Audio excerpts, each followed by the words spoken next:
Well, hello there. Well, if you're like me and you like building some circuits or doing DIY stuff on your own, it's always a pain to find the proper components like resistors, LEDs, and whatnot.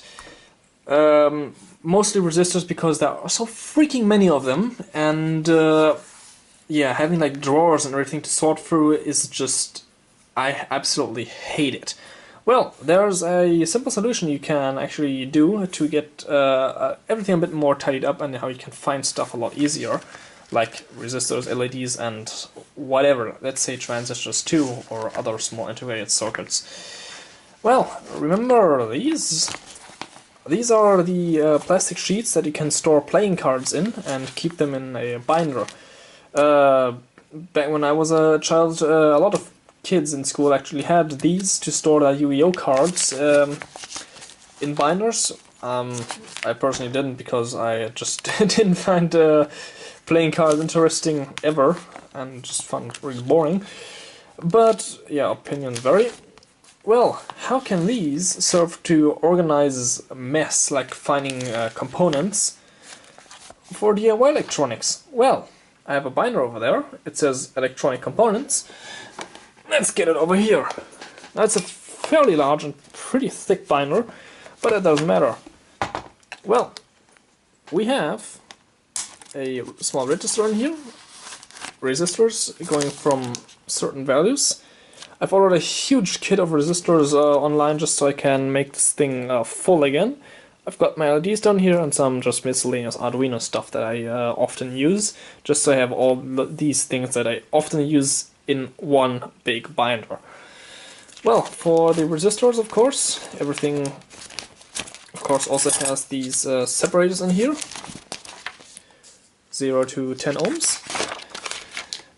And this is what I mean. A lot of the resistors haven't arrived yet, but the ones that I have already sorted in here. And well, mostly you get these in like packs of 20, or just buy a huge kit and they will always give you like 10 or 20 or 30 values, well, resistors per value. And well, just take those out, stick them in here, and everything is a lot more tidy all of a sudden. You can just go in here very easily from the from the lowest to the highest value that you need. And yeah, been doing this for the past week and organizing this whole thing, and it works really, really well, I'll tell you what. So yeah, it's also pretty easy to sort components. I'm using the lazy way and just stick all like resistors and other stuff into the component test instead of actually looking up the color code. Oh well. Everybody does it different. The resistors that I have go from 0 ohms to 10 mega ohms. I've just added this one section in the back here which just says above 10 mega ohms because, well, I didn't really find any kits that go beyond 10 mega ohms, and you don't really need those that often, really. Then we are over to LEDs, and what I've got in here are some 5mm LEDs, 3mm, and SMD 0805 LEDs. Which is an SMD size of LEDs that I really like, because they aren't too small, but they are small, so you can keep circuits tiny, but without the pain of, well, having too tiny components that you can't solder anymore. Yes, with the LEDs everything does look a little bit thicker, and yeah, but still, I can find everything a whole lot easier. I've got my 5mm LEDs up here, all the ones that I have, and if I, well, get more, different colors or whatever, I can just add another page. Same with the resistors. And here, of the 3mm LED ones, I have a lot less of those because, well, I really rarely use those. And most of these 3mm ones I've actually scavenged out of other devices. Then there are the SMD LEDs. And yes, they are tiny, but they aren't that tiny, which makes it really nice. And I have this random section because for whatever reason, I have a really odd type of LEDs lying around somewhere.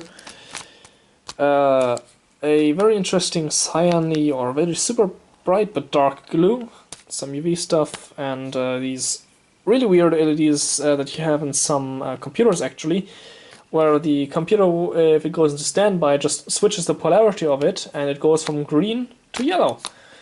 So a few of those are in here, and some other multicolor ones that use different technologies. But with the random, it's just the color and the random shape of it. Arduino stuff, which is also really helpful, and the Node MCU, which is freaking awesome. And yeah, the stuff that I mostly use is all in here. Super easily and fast available, as well as buttons. So yeah, what I've pretty much got to do now is just wait for all my components to arrive and start sorting them in here.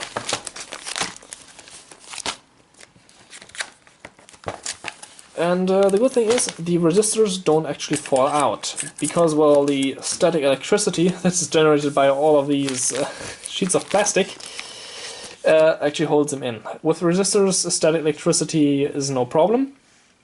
But if you have some more integrated circuits and stuff like this, as you've seen with my Arduino stuff, I have those additionally in ESD-safe bags, just so nothing goes wrong. It would be awesome if they actually made these on purpose just for electronics components like this, but use an ESD-safe plastic on this, just so you can throw all kinds of integrated circuits in there without any additional protection.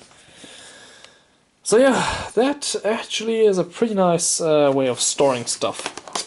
So yeah, a binder for electronic components. A bit odd, but trust me, this is superb in finding stuff quickly and without having huge shelves that you have constantly go to and dig through in order to find everything. So yeah, just a small tip on how to keep stuff a bit more tidy. Thank you for watching, and goodbye.